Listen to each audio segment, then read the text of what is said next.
Fondamentale è stata la chiamata del proprietario di casa al 112, era fuori città e ha ricevuto l'alert sul telefono dell'intrusione dei ladri nella sua abitazione. I carabinieri, intervenuti in 5 minuti, sono arrivati nella casa del quartiere Palestro mentre i predoni stavano arraffando gioielli e tablet. La reazione dei malviventi, 2 cittadini egiziani senza fissa dimora e con precedenti, è stata violenta. Questo è il racconto del militare intervenuto. Mi sono avventato immediatamente verso questa persona che però, non riuscendo ad aprire la finestra, ha fatto dietrofront e si è diretto verso di me.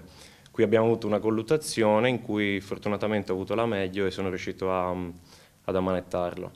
E successivamente abbiamo notato che era in possesso di un coltellino nella tasca posteriore destra. L'arma, un coltellino svizzero multiuso, è stato subito sequestrato, i 2 stranieri arrestati per tentata rapina aggravata. I carabinieri, entrati in casa, avevano il taser, ma nonostante la colluttazione non lo hanno usato. Avere il taser, che è uno strumento in più non letale ma comunque coercitivo efficacemente, è una sicurezza in più. Infatti l'accesso l'ho effettuato prima io proprio per neutralizzare un'eventuale minaccia immediata. La refurtiva è stata poi consegnata al proprietario di casa. Abbiamo avuto il plauso soprattutto del proprietario che, essendo anche una persona abbastanza anziana, è rimasta molto contenta di poter rientrare in possesso di alcuni oggetti che erano per lui più che altro di valore affettivo che non poi di valore economico.